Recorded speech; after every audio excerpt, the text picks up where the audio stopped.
সীমান্তের ওপারে সারি সারি পাহাড় আর এপারে লাল শাপলার গালিচা, শাপলায় জমে থাকা শিশির কণায় ভোরের সূর্যের প্রতিচ্ছবি।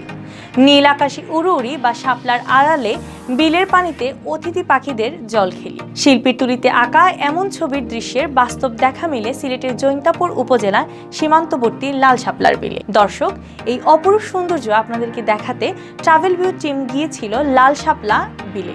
ক্যামেরায় ধারণ করেছে লাল শাপলার রূপ সৌন্দর্য। ট্রাভেল ভিউর আজকের এই পর্বে আপনাদের সাথে আছি আমি চৌধুরী নাদিরা। ভারতের মেঘালয় পাহাড় ঘেঁষা সিলেটের জৈন্তাপুর উপজেলার 4টি বিল। স্থানীয়দের কাছে বিলগুলো কেন্দ্রি, ডিবি, ইয়াম ও হরফকাটা নামেই পরিচিত।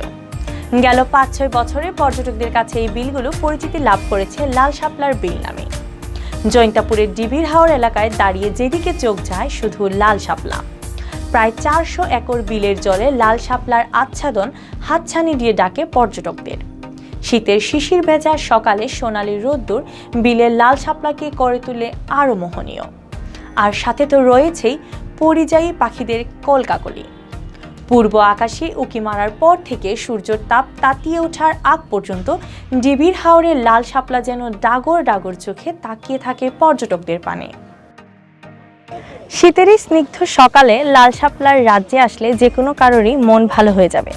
যেদিকেই তাকানো যাবে শুধু শাপলা আর শাপলা। লাল শাপলার এই সৌন্দর্য উপভোগ করতে দেশের বিভিন্ন স্থান থেকে সৌন্দর্য পিপাসু মানুষেরা ছুটে আসেন।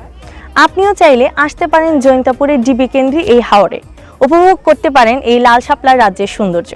ফুটন্ত লাল শাপলার সৌন্দর্য উপভোগ করতে হলে আপনাদেরকে আসতে হবে খুব ভোরে, কারণ সূর্যের তেজ বাড়ার সাথে সাথে শাপলা ফুলও নিজেকে গুটিয়ে নেয়। 10 বছর ধরে সীমান্তবর্তী এই 4টি বিলে লাল শাপলার সমারোহ দেখা গেলেও গেল 2 বছর ধরেই এখানে পর্যটকদের সমাগম ঘটছে বলে জানালেন স্থানীয়রা। এই যে 10 বছর জাগিয়া এই শাপলাটা ফুটে আজ 4-5টা বিলের মাঝে আপনার এইগুলা ফুটিয়া আসা বিল ভরিয়ে শাপলায় অন্য অন্য বিভিন্ন জায়গার মানুষ আইয়ারি এন সবসময় রেগুলার আসতে আছে। এই সিলেটের উত্তর পূর্বে জৈন্তাপুর উপজেলায় এই ডিবির বিলে লাল শাপলা ফুল দেখার জন্য প্রতিদিন সকালে ভোরবেলায় যে প্রচুর পরিমাণে পর্যটকের আগমন ঘটে। পাহাড়, অতিথি পাখি আর লাল শাপলার এমন মনোরম দৃশ্য দেখা যায় কেবল শিল্পীর তুলির আঁচড়ে। আর বাস্তবে এমন দৃশ্য দেখে অভিভূত হন পর্যটকরা। আসলে অপরূপ দৃশ্য, এখানে না আসলে বুঝতে পারবেন না। আমি বলবো যে আমাদের সিলেটের যারা আছেন তারা একবার আসেন, এবং সিলেটের বাইরে যারা আসেন এখানে বেড়াতে আসলে অবশ্যই মন ভালো হয়ে যাবে। এমন স্নিগ্ধতা আর কোথাও পাওয়া যাবে না। আজকে আমি শাপলা বিলে এসেছি। আমার শাপলা বিলে এসে অনেক সুন্দরও লাগছে। শাপলাগুলো অনেক সুন্দর, অনেক সুন্দরই লাগছে। খুবই সুন্দর, এটা মনোমুগ্ধকর জায়গা এবং খুবই একটা ভালো, আপনার আসতে মন ফ্রেশ হবে। আমার কাছে অনেক ভালো লাগছে।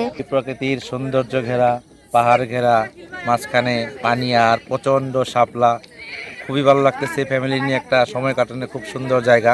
প্রচুর প্রচুর শাপলা, বিশাল এলাকা ভরে শাপলা, লাল শাপলা, পুরো এলাকা লাল হয়ে গেছে। তবে লাল শাপলার বিলে বেড়াতে আসলে আপনি অবশ্যই খেয়াল রাখবেন পরিবেশের দিকে।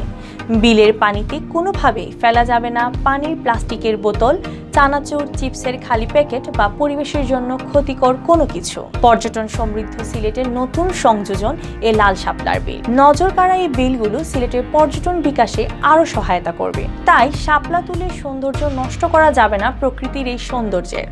প্রকৃতিকে তার মতো থাকতে দিলে প্রকৃতিও তার সৌন্দর্যের ডালা আমাদের কাছে মেলে ধরে। তাই শাপলা ফুল দেখতে এসে শাপলা ফুল ছিঁড়বেন না। প্রকৃতিকে সুন্দর রাখলে প্রকৃতিও আমাদেরকে তার সৌন্দর্য উপহার দিবে। সিলেট শহর থেকে আপনি প্রাইভেট কার, মাইক্রোবাস বা সিএনজি অটোরিকশা করে যেতে পারেন জৈন্তাপুরের লাল শাপলার বিলে।